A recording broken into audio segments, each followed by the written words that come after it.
Ikhtisar rekomendasi, analisis merekomendasi untuk buy pada saham Unilever dengan target harganya Rp5.017 dengan potensi upside sebesar 14,81% dari harga penutupannya tanggal 10 November 2021. Rekomendasi ini didasarkan faktor-faktor sebagai berikut. Yang pertama, memiliki pangsa pasar home and personal care terbesar di Indonesia. Dalam industri fast moving consumer goods, perusahaan Unilever merupakan market leader dengan position yang kuat. Menurut data Public Exposed perusahaan, Unilever Indonesia memimpin di 12 dari 14 kategori di mana Unilever beroperasi. Kedua, pertumbuhan konsumsi rumah tangga Republik Indonesia pasca pandemi. Badan Pusat Statistik mencatat konsumsi rumah tangga selama kuartal 2 tahun 2021 tumbuh sebesar 5,93% secara tahunan, dibandingkan dengan kuartal 2 tahun 2020 yang terkontraksi hingga minus 5,52%. Perkiraan pertumbuhan PDB Indonesia berkisaran dari 4,4% sampai 5,5%. Pada tahun 2021 merupakan periode yang masih penuh ketidakpastian, namun dengan mulainya gencar program vaksin diharapkan akan mendorong kondisi ekonomi secara makro. Unilever juga berencana untuk memperluas pasar dan mendorong inovasi digital serta merilis inovasi yang relevan sesuai dengan permintaan pasar. Yang ketiga, memiliki channel penjualan tradisional dan digital. PT Unilever merupakan perusahaan terdepan dalam produk home and personal care, food, dan es krim. Perusahaan yang memiliki 9 pabrik yang berada di kawasan industri Jababeka, Cikarang, Jawa Barat, dan Rungkut, Surabaya, Jawa Timur, dan kantor pusatnya berada di Jakarta. Produk yang dimiliki Unilever berjumlah 43 brand utama dan dipasarkan melalui jaringan sekitar 800 distributor independen yang menjangkau ratusan ribuan toko di seluruh Indonesia. Bisnis, Company Profile, PT Unilever Indonesia Tbk merupakan perusahaan multinasional yang berbasis di Indonesia yang utamanya bergerak dalam pembuatan, pemasaran, dan distribusi barang konsumsi yang laku keras. Perusahaan didirikan pada tahun 1933 di Tangerang dan pada tanggal 16 November 1982, Unilever memperoleh penyatakan efektif dari Bapepam untuk melakukan penawaran umum perdana saham Unilever kepada masyarakatnya sebanyak 9.200 lembar saham dengan nilai nominalnya 1.000 per saham. Dengan harga penawarannya Rp3.175 per sahamnya. Saham-saham tersebut dicatatkan di Bursa Efek Indonesia pada tanggal 11 Januari 1982. Bisnis activity. Kegiatan bisnis utama perusahaan terbagi dalam dua segmen operasi, kebutuhan rumah tangga dan perawatan tubuh yang meliputi produk kosmetik dan juga produk-produk pembersih rumah tangga dan tubuh seperti deterjen, sabun, shampoo, pasta gigi, deodoran, serta makanan dan minuman seperti es krim, teh, kecap, minuman, sari buah, dan bumbu-bumbu masak. Sebagian dari merek utama untuk produk kebutuhan rumah tangga dan perawatan tubuh adalah Rinso, Lifebuoy, Clear, Pepsodent, Rexona, dan Pond's. Untuk produk makanan dan minuman adalah Walls, Sariwangi, Bango, Buavita, Raiko, dan masih banyak lagi. Order composition. Saat ini saham Unilever mayoritas dipegang oleh Unilever Indonesia Holding BV sebesar 85% dan sisanya yaitu sebesar 15% dipegang oleh masyarakat. Dari data tersebut, pemegang saham Unilever dapat dijabarkan lebih rinci yaitu institusi asing sebesar 92,45%, institusi lokal sebesar 5,81%, individu lokal sebesar 1,74%, dan individu asing sebesar 0,01%. Selanjutnya saya akan membahas tentang ekonomi makro. Beberapa indikator makroekonomi menunjukkan perekonomian Indonesia pada tahun 2020 mengalami tantangan. Pertumbuhan PDB Indonesia mengalami kontraksi sebesar 2,1% di tahun 2020 dibanding tahun sebelumnya akibat pandemi COVID-19. Inflasi Indonesia juga rendah, yaitu berada di tingkat 1,7% akibat tekanan pada daya beli masyarakat.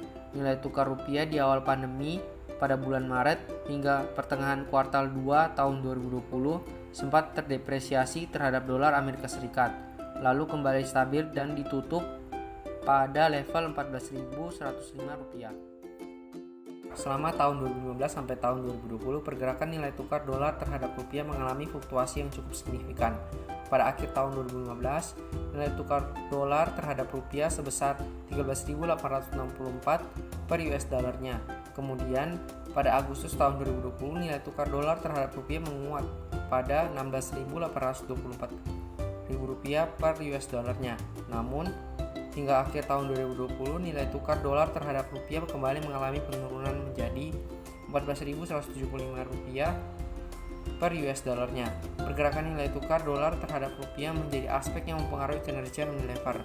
Unilever telah mengantisipasi terjadinya fluktuasi nilai tukar dengan melakukan efisiensi di semua lini bisnisnya. Pendapatan Unilever yang berasal dari ekspor bisa diandalkan untuk mampu membiayai kos dengan invoice mata uang asing. Inflasi di Indonesia sejak tahun 2015 sampai tahun 2020 mengalami penurunan, terutama pada tahun 2020. Terjadi penurunan sebesar 1,04% dari inflasi tahun 2019. Sejak munculnya COVID-19, angka inflasi Indonesia terus menurun ke tingkat terendah sepanjang sejarah. COVID-19 menimbulkan tingkat PHK meningkat dan terjadi perubahan pola kerja menjadi WFH. Hal ini berdampak pada menurunnya pendapatan masyarakat Indonesia dan menurunkan daya beli masyarakat. Upaya Unilever dalam menangani inflasi yaitu berinovasi membuat kemasan produk yang lebih kecil dan lebih murah. Unilever berupaya menyesuaikan harga produknya dengan perubahan pola konsumsi masyarakat yang lebih memilih mengkonsumsi produk dengan harga yang lebih murah. Nah, selanjutnya ekspor. COVID-19 memberikan dampak yang cukup signifikan terhadap ekspor negara dan perusahaan di Indonesia. Unilever menjadi salah satu perusahaan yang mengalami penurunan ekspor akibat COVID-19. Pada tahun 2019, ekspor Unilever sebesar 1,57 triliun kemudian turun menjadi 1,43 triliun pada tahun 2020. Penurunan ekspor Unilever juga berdampak pada laba Unilever. Laba Unilever pada kuartal pertama 2019 sebesar 3,7 triliun turun 2,16% menjadi 3,62 triliun pada kuartal pertama tahun 2020. Selanjutnya prospek pada tahun 2021. Perkiraan dari Bank Dunia, pemerintah Indonesia, dan Bank Pembangunan Asia, pertumbuhan PDB Indonesia berkisar antara 4,4% sampai 5,5%. Tahun 2021 merupakan periode yang masih penuh ketidakpastian. Namun dengan mulai gencarnya program vaksin diharapkan akan mendorong kondisi ekonomi secara makro. Unilever juga berencana untuk memperluas pasar dan mendorong inovasi digital serta merilis inovasi yang relevan sesuai dengan permintaan pasar. Untuk memberikan pertumbuhan yang kompetitif, konsisten, menguntungkan, dan bertanggung jawab. Unilever akan berfokus untuk menjadi market maker dan tetap fokus pada strategi Unilever, yaitu menjadi bisnis yang berlandaskan tujuan mulia serta relevan dan mampu bersaing untuk masa depan. Prioritas Unilever adalah memastikan produk inti tetap kompetitif, terus mentransformasi baik portofolio dan cara memasuki pasar, dan membangun bakat lokal yang siap sepenuhnya untuk masa depan. Nah, selanjutnya saya akan membahas tentang industri overview. Industri barang konsumsi dan konsumsi rumah tangga. Pada tahun 2020, pasar barang di sektor barang konsumsi tumbuh negatif di tengah tantangan pandemi COVID-19. Hal ini tercermin dari rilis Badan Pusat Statistik, di mana konsumsi rumah tangga tumbuh negatif selama tahun 2020, yaitu sebesar minus 2,6%. Unilever sendiri memiliki pendapatan yang masih stabil pada tahun 2020, namun mengalami penurunan pertumbuhan yaitu hanya bertumbuh sebesar 0,11%. Yang selanjutnya, dalam industri fast moving consumer goods, perusahaan Unilever merupakan market leader dengan brand position yang kuat. Kemudian perbandingan Unilever dengan IDX Consumer. Performa harga saham Unilever dengan IDX Consumer mengalami penurunan cukup signifikan selama 3 tahun terakhir, di mana Unilever memiliki penurunan yang lebih dalam yaitu sebesar 58,7%, sedangkan IDX Consumer turun sebesar 34,54%.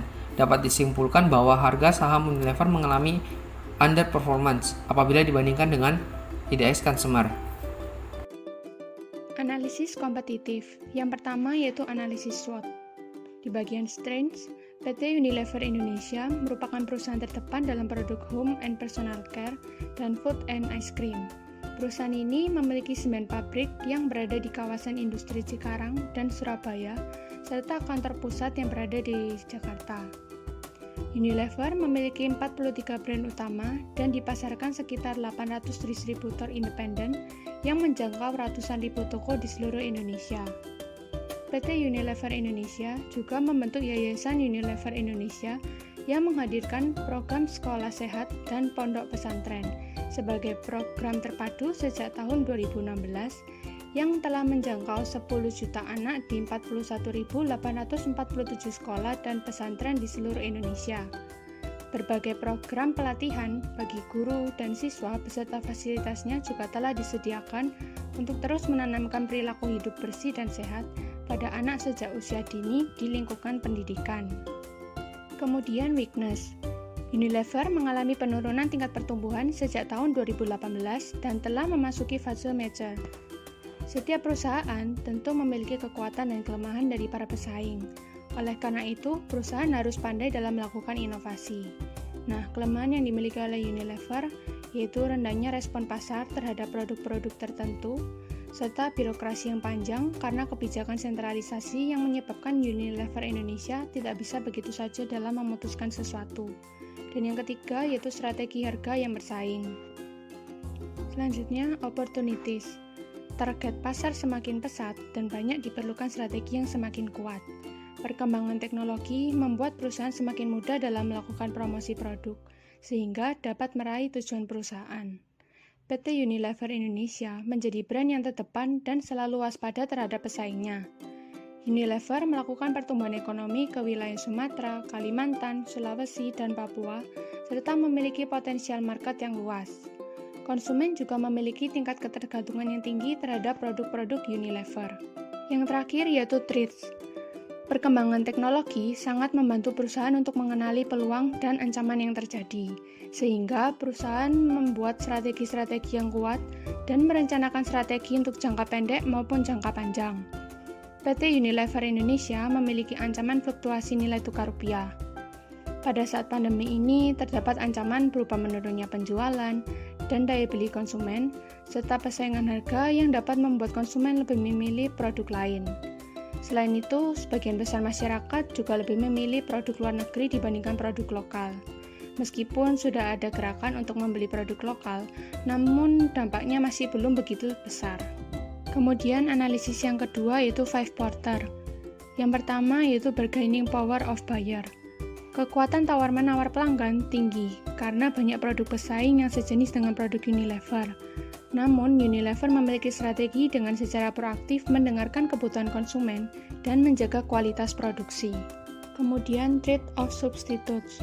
Produk substitusi Unilever merupakan produk-produk yang masih bersifat alami. Namun, secara keseluruhan, dampak produk substitusi lemah.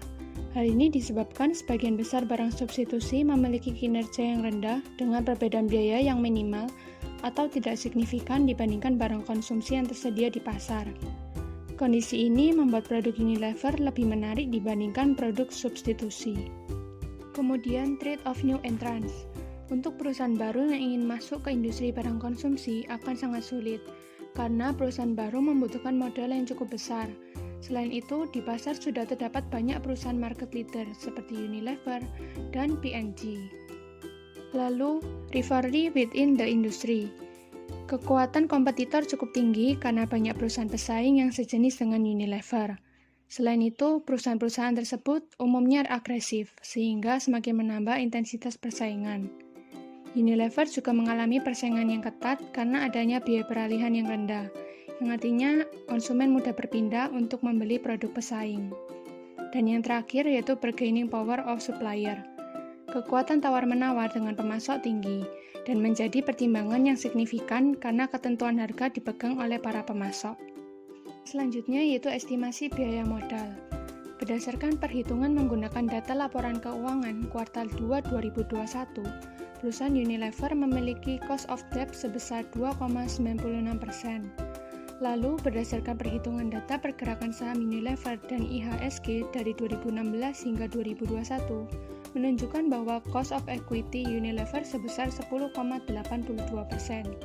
Nah, dari hasil COD dan COE Unilever tersebut, maka perusahaan Unilever memiliki WACC sebesar 5,57%. Lalu, estimasi growth perusahaan.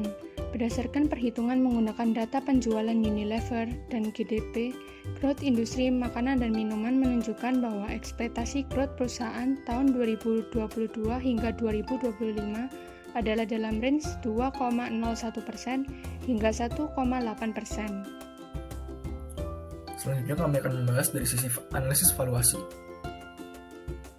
Valuasi yang kami gunakan yaitu dengan melakukan rata-rata, metode DCF, Free Cash Flow to Firm, dan DCF, Free Cash Flow to Equity.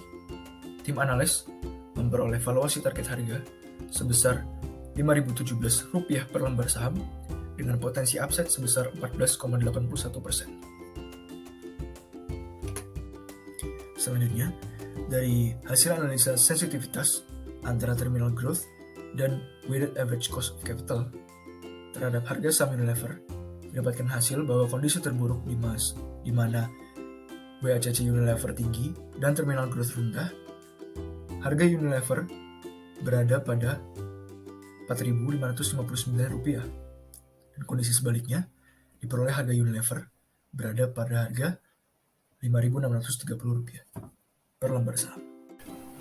Tim analis juga melakukan valuasi dengan metode valuasi relatif atau dengan rasio-rasio umum.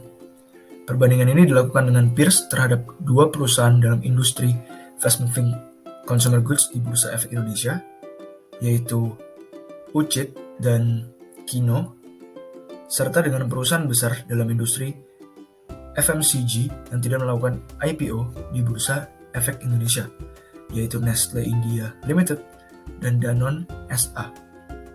Apabila dibandingkan dari rasio industri dan sektor produk rumah tangga tidak tahan lama di Bursa Efek Indonesia, Unilever cenderung overvalued. Namun apabila perusahaan besar sejenis, yaitu Nestle dan Danone dikutsertakan, kemudian dilakukan rata-rata, Unilever cenderung undervalued, kecuali apabila dilihat dari rasio PBV dan price to sales. Dalam asumsi skenario, baik normal, bullish maupun bearish, tim analis tetap merekomendasikan untuk buy.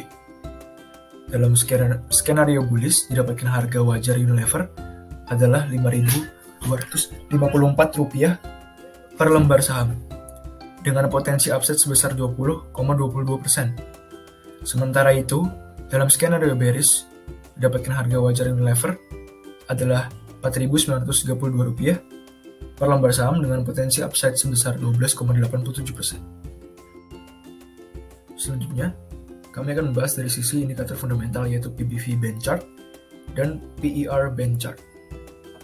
Dari PBV Band Chart, dapat disimpulkan bahwa harga saham Unilever undervalue karena PBV Unilever berada di bawah rata-rata PBV selama 5 tahun terakhir.